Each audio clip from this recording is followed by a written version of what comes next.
Hey photographers, here are the news. This is the just announced Fujifilm X-T200.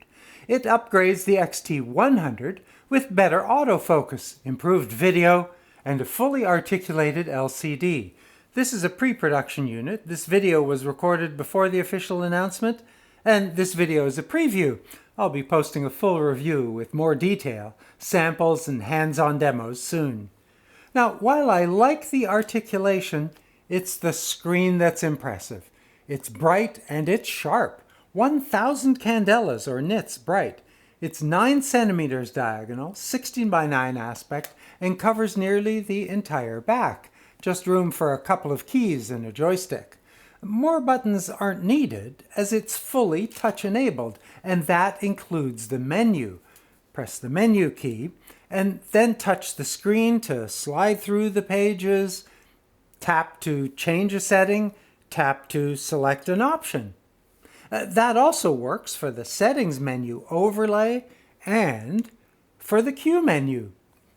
This makes the X-T200 feel a lot like a smartphone and makes the camera much more accessible. There's a lot of trickle down in this model with an entry-level price, $900 Canadian, when it's available in February 2020. Inside is a 24 megapixel APS-C sensor using a Bayer array. It is a new sensor with copper wiring upgrading from the aluminum of the X-T100. It's faster and promises less rolling shutter in video. I have taken a few pictures to get familiar with the operation, and the images look detailed with great color, and the LCD really makes them pop. It is a very light camera, 370 grams, that's 80 grams less than the X-T100, and it comes paired with an improved XC15-45 kit lens. Fujifilm promises better responsiveness on both the zoom and the focus control rings. The X-T200 is, of course, compatible with all X-mount lenses. Now, as with other Fujifilm models, attention was paid to detail and design. It's an attractive camera that reminds me of classic cameras from the previous millennium. And for a small camera, this is a substantial grip, built-in, not removable, like the X-T100. The overall feel is comfortable, if a little small. The screen swivels out to face forward, rotates up for low-level shooting, down for overhead shots. That's an improvement over the X-T100, and it closes to the camera to reduce the possibility of damage. The centered electronic viewfinder is a 2.3 million dot OLED with a large eye cup, diopter, and easy switching using the view mode button.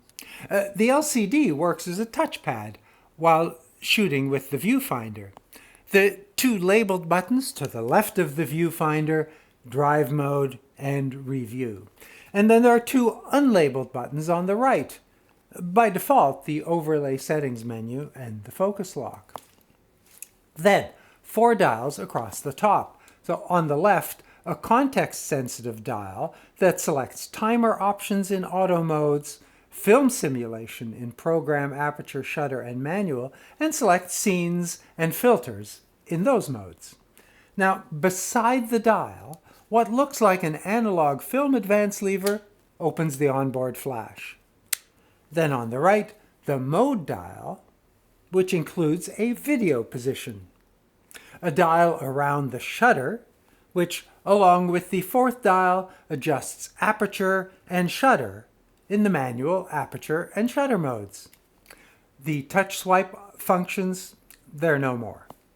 Bluetooth and Wi-Fi for time and location sync, remote control, and image transfer using Fujifilm's Camera Remote app.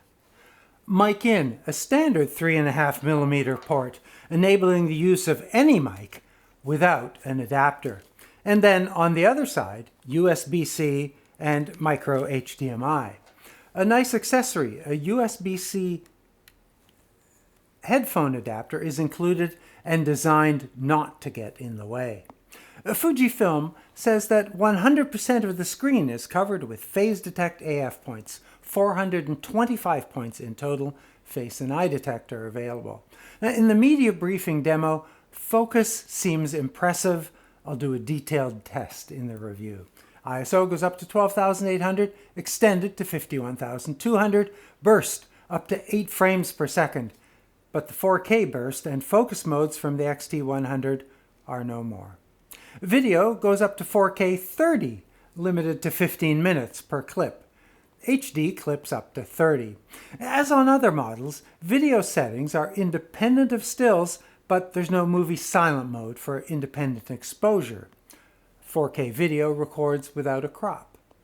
An enhanced dynamic range HDR movie mode is available in HD. And there's a video-specific digital gimbal setting available in HD for stabilization, which does crop. Can't wait to try that out. It's only compatible with a few lenses, and this kit lens is one. In 4K, a digital image stabilizer is available. High speed is up to 5 times for slow motion, and the main menu will seem familiar to those who've used other recent Fujifilm models, and there's My Menu to customize. The new overlay is most appealing for novices, or those who are new to Fujifilm cameras. I'm not yet sure if it can be customized. I don't see that option. Fujifilm's other novice features, an extensive scene selection, smile and buddy shutter settings are included. And the light trails feature has been included as a scene type. Not quite everything has trickled down. There's no log capability for video, and if you preferred the Acros film simulation over the black and white, or Eterna for video, you'll be looking higher up the Fujifilm model. In addition to the onboard flash, there is a flash shoe, but flash features are limited. The excellent face-detecting autofocus, the forward-facing screen, the mic in, and the headphone adapter, along with digital gimbal, adds up to an excellent video camera, particularly for vlogging. Same 126S battery, charged with USB. There's no charger included. It's rated at 450 shots per charge. Fujifilm also announced a new lens, this XC35mm f2. Also available in February 2020 for 260 Canadian dollars. I think that's it. If you have questions or issues you'd like to see addressed in the review, post your relevant questions and civil comments. I will read and reply. 3 colors are promised: black, champagne gold, and this is silver. Now, whether your camera is old or new, keep shooting until your memory card is full and your battery is empty. And I'd like to thank all of my subscribers. Your interest and support is appreciated. And if you are thinking about subscribing, remember that it's free and I'm not sponsored. Thanks for watching.